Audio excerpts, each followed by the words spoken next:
Qu'est-ce que vous feriez si vous étiez face à face avec le diable et une légion de démons? Auriez-vous peur ou tenteriez-vous de lutter de votre propre force? Si vous ne connaissez pas la réponse à cette question, dans la vidéo d'aujourd'hui, je vais vous préparer à affronter toute attaque spirituelle en utilisant des versets de la Bible qui font trembler les démons et qu'ils ne veulent pas que vous connaissiez. Aucun démon ne peut rester debout après que vous avez déclaré ces versets de votre bouche. Si vous voulez savoir quels sont ces versets, je vous invite à regarder cette vidéo jusqu'à la fin. Mais avant de commencer, je voudrais vous demander de vous abonner à ma chaîne et d'activer la cloche pour recevoir des notifications de nouvelles vidéos. Ainsi, vous aiderez notre ministère à toucher plus de personnes. Il est également important de partager cette vidéo sur WhatsApp, car elle peut sauver des vies, car de nombreuses personnes pourraient avoir besoin d'aide, et vous serez utilisés par Dieu dans leur vie. Amen. Alors allons-y. Dans le milieu chrétien, il est très rare d'entendre parler du diable et de ce que nous devons faire pour éviter qu'il ne nuise à notre vie. La vérité est que tout le monde n'est pas prêt à entendre parler du monde spirituel, car beaucoup ont peur et préfèrent ignorer ce sujet. C'est pourquoi je vous ai demandé quelle serait votre réaction si vous étiez face à face avec Satan. La première chose que nous devons faire est de connaître notre plus grand adversaire pour agir et combattre avec sagesse. Après tout, personne ne se lance dans une bataille sans être préparé, sans savoir ce qui l'attend de l'autre côté, car il serait certainement facilement vaincu. Une autre chose que vous devez savoir est que les démons ne sont pas aussi puissants que beaucoup de gens le croient.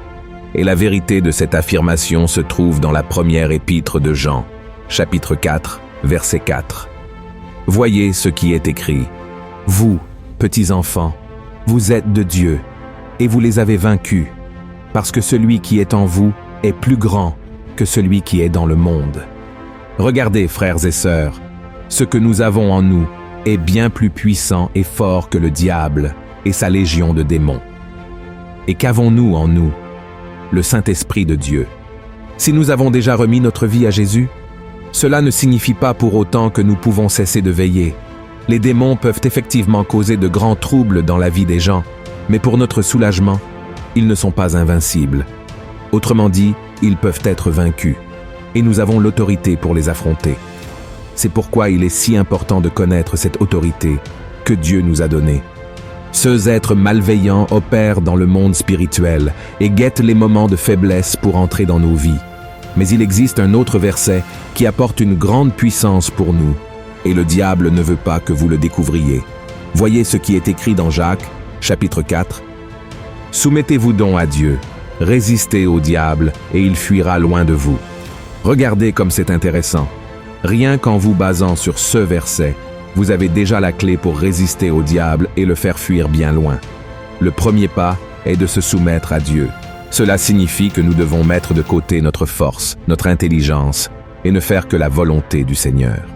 C'est une étape très importante pour se protéger des pièges du diable. Et peut-être vous demandez-vous, « Mais pasteur, comment puis-je résister au diable ?» La première chose à faire est de chercher à obéir à Dieu. Si vous ressentez que plusieurs attaques spirituelles se produisent dans votre vie et que tout semble aller de travers, il est nécessaire de réfléchir et surtout d'analyser si vous recherchez le Seigneur, si vous priez, si vous méditez dans sa parole. C'est parce que Satan ne veut pas que vous recherchiez le Seigneur, et c'est pourquoi il lancera des pièges et des distractions pour que vous perdiez votre concentration. Car c'est ainsi seulement qu'il pourra continuer à agir dans votre vie. Et quand nous nous éloignons de la présence du Seigneur, nous ouvrons la porte à l'ennemi pour qu'il commence à agir, car nous prêtons l'oreille à nos désirs pécheurs. Frères et sœurs, il y a une rébellion dans notre chair qui nous pousse à désirer davantage les plaisirs du monde que les choses spirituelles. Et en raison de ces distractions du monde, nous ressentons de la paresse pour prier, lire la Bible et même aller à l'église. Cependant, la vérité est que nous devons nourrir notre esprit bien plus que notre chair. Voyez l'avertissement que l'apôtre Paul nous a donné.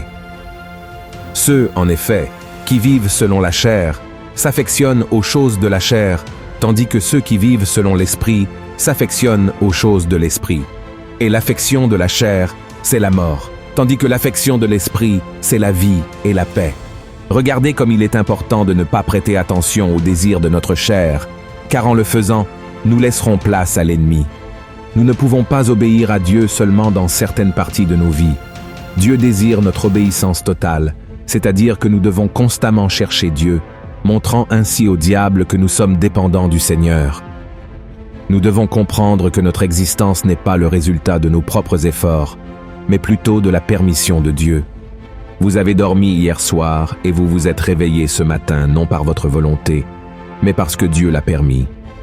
Et beaucoup de personnes se sont endormies hier soir et ne se sont pas réveillées aujourd'hui. Pourquoi? Parce que nous n'avons pas le contrôle sur ce qui se passera. Et, pour cette raison, nous devons dépendre du Seigneur. Ainsi, frères, l'autorité que Dieu nous accorde sur le mal vient seulement d'une vie de communion avec lui.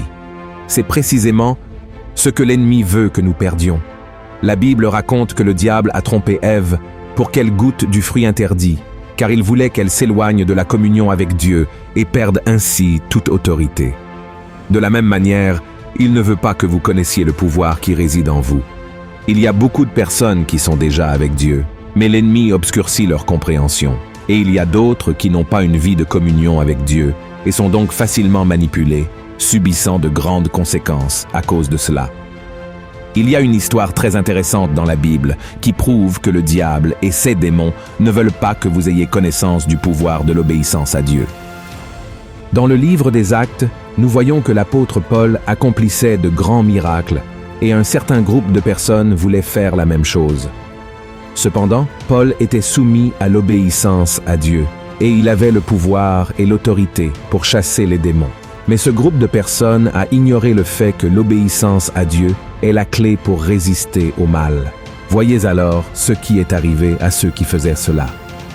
Ceux qui faisaient cela étaient 7 fils de Séva, juifs, l'un des principaux sacrificateurs. L'esprit malin leur répondit: « Je connais Jésus et je sais qui est Paul. Mais vous, qui êtes-vous » Et l'homme dans lequel était l'esprit malin s'élança sur eux, se rendit maître de tous deux et les maltraita de telle sorte qu'ils s'enfuirent de cette maison nus et blessés. Ces personnes ont tenté d'expulser les démons sans avoir aucune autorité pour le faire, et l'esprit malin lui-même a parlé avec eux, disant qu'il connaissait Jésus et Paul, car tous deux étaient soumis à l'obéissance à Dieu. Parce qu'ils n'avaient pas cette même obéissance, ce groupe a connu de grands problèmes lorsqu'il a été confronté au mal. Ils ont souffert, ont eu leurs vêtements arrachés et sont partis de là nus et blessés. Frères, ils se sont lancés dans une bataille spirituelle sans connaissance, sans foi, sans communion avec Dieu, se dirigeant vers la défaite. Nous devons connaître notre ennemi, car à plusieurs moments, nous devrons prendre une décision. Utiliser l'autorité de Dieu ou reculer et permettre qu'il agisse dans notre vie. C'est pourquoi j'ai décidé de faire cette vidéo pour que vous mémorisiez ce verset de Jacques, chapitre 4, verset 7. « Soumettez-vous donc à Dieu, résistez au diable, et il fuira loin de vous. Amen. » Frères, le secret réside dans l'obéissance. Jésus lui-même a dit que lorsque nous obéissons à sa parole, il demeure en nous et répond à nos prières. Nous devons comprendre que nous sommes la propriété du Seigneur et il prend soin de nous. Nous ne pouvons pas être amis du monde. Amen. Nous devons vivre dans l'obéissance. Pour conclure cette vidéo, je veux partager un psaume que vous devez également garder dans votre cœur et déclarer chaque fois que vous ressentez la peur de l'ennemi et que vous faites face à des attaques spirituelles dans votre vie. D'accord? Voyez ce qui est écrit. « Ô Éternel, que mes ennemis sont nombreux.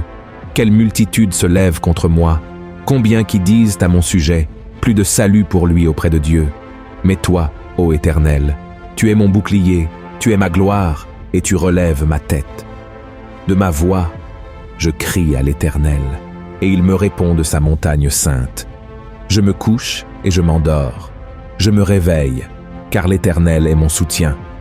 Je ne crains pas les myriades de peuples qui m'assiègent de toutes parts.